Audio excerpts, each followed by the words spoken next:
pitching coach for the Pirates a long time ago once told me, if you ever think you know what it is that you're watching and that you're an expert on it, you'll be wrong. If you want to know something about pitching, just come and ask me. Good morning to you. Good Tuesday morning. I'm Dejan Kovacevic of DK Pittsburgh Sports, and no, I haven't gotten my shows mixed up. This is Daily Shot of Steelers. It comes your way bright and early every weekday.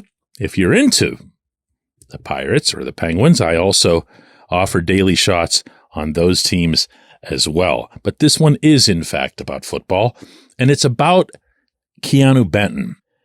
Ever since that lesson was shared with me by Spin Williams, who, for those of you who don't know, was the pitching coach around the time that the Pirates moved into PNC Park, I've taken it to heart. When there's something that I'm not 1,000% sure of related to sports, I'm going to go and ask. I'm going to try to put forth as many questions as I can, even if I think I know the answer. And on those occasions, when I benefit from somebody else's expertise, and I do mean expertise, it's one of the single most rewarding aspects of this job, because I'm learning something, and I'm going to presume that if I'm going to share it with you, you'll also be learning it, and we all win. So late last season, I started being told on a regular basis, first by players in the locker room and then by others in the Steelers' orbit, that what Benton was doing as a rookie was remarkable. That he was performing at such a high level with some of the smaller, more difficult to discern tasks on the defensive line that some in the coaching staff were already considering him to be an NFL star within the context of being a rookie. Star! One of those coaches referred to him as special. And again, I'm going to remind you that we're talking about late last season. I'll share with you another thing. Mike Tomlin, as he works his way around training camp settings, will yell out louder than to anyone about anything toward any and all sophomores or year two guys that the expectation is exponential for them. He has railed for years, and he might be right about this, he might be wrong about it, who knows, that NFL conditioning is a completely different beast from college conditioning. And I'm sure that college coaches all across the country would hate hearing that and might disagree, perhaps angrily. But this is Tomlin's stance. And taking that further, he doesn't even believe it's possible for a rookie to be in NFL shape for the duration of their rookie season. He doesn't think they have the time to get into NFL shape over the course of an entire calendar year. So that process begins, as he sees it, once the rookie season ends. Q Benton. He came into minicamp a couple weeks ago, 10 pounds lighter, this is according to him, a lot stronger, a lot faster. And here's a little bit of what he had to say about that. Yeah, definitely. I took that jump this year. It's a lot different training than college training, so it was good that I had that time off to focus on my body and I can really get detailed. Now, when you hear people associated with the Steelers praising his individual work on the line, it'll be about details. It won't be about bulk or brutality. It'll be that he knows what he's doing with his hands. He knows how to shed a block. He knows how to find his way to the backfield. And if some or all of that didn't get noticed the way it should have in his rookie season, here's betting that it will in year two. Because the only thing that he was missing, if you really think about it, was splash. Sacks, forced fumbles, the stuff that, really gets you the headlines. But this is it. This is year two. And he has done what the Steelers have asked of him this offseason. He is, by every accounting, in what Tomlin considers to be NFL shape. And no matter what happens with Cam Hayward, Larry Ogunjobi, Montravius Adams, anybody else, he is going to be a centerpiece, if not, respectfully to Cam, the centerpiece of the defensive line.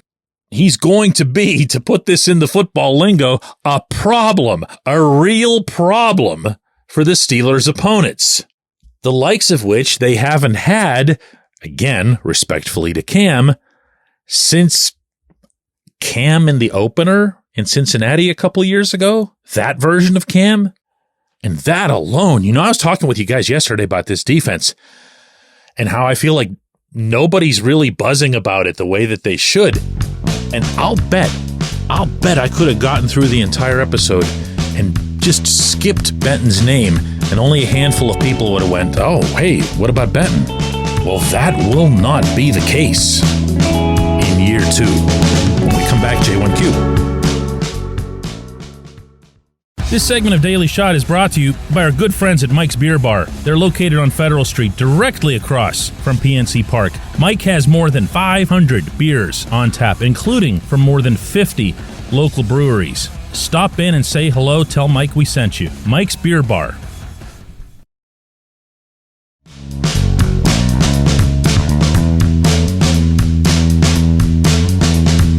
Today's J1Q comes from Dylan. It's kind of a technical one. He says, good morning, DK. Do you think it's possible that the Steelers are okay with holding this extra cap and rolling it over until next year to wait and see which quarterback they'd want to pay?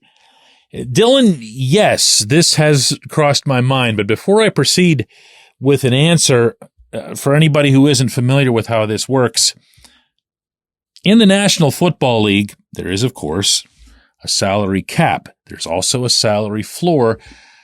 There's an amount that you're required to spend, but it doesn't all have to be spent that season. The cap structure is that you have to spend at least 89% of your allotted money over a 4-year span. So if, for example, let's say you just wanted to go through a total rebuild and you had no reason to be paying, a ton of guys up to the cap space just to get to the cap, you can say, all right, we're going to let it drop, but you got to make up for it. 100% of the cap space that you want to roll over to the following season can be rolled over. So right now the Steelers are sitting on $16 million in space. If Omar Khan wanted to, he could just take that $16 million and move it to next year. And you're right, Dylan, you can just commit that to a quarterback that you've got to pay, because you are going to have to pay one eventually, right? It's been a while, but you are going to have to do that. And maybe it's Russell Wilson. Maybe it's an extension for him. Maybe he finishes his career in Pittsburgh after having a successful 2024. Maybe it's Justin Fields if he shows you something either behind the scenes in practice or whatever opportunities he has to get into games. But in either event, you're talking about a ton more money than what those two are getting right now, or either one of those two. Here's my stance on this. I would still prefer to see Omar put everything that he can into the 2024 team. I've made this case many times, reiterating it briefly. You've got TJ Watt right now. You've still got Cam Hayward. You've still got Minkah Fitzpatrick. You've got yourself one terrific defense if they can put things together. I'm not sure that you need some juggernaut offense to win games. You need to eat the clock, you need to wear down the other guys, and you need to have the ball more than they do.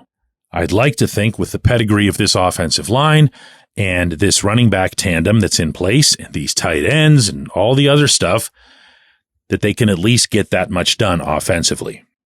So I don't feel like it's necessary to wait things out to see how everything sets up for 2025.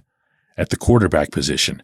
The other reason that I feel that way is that if you think about it, Omar really hasn't done a whole heck of a lot of restructuring. There's a lot of other contracts beyond the only one that he's done that with so far this summer, that being Alex Highsmith's, that he could attack.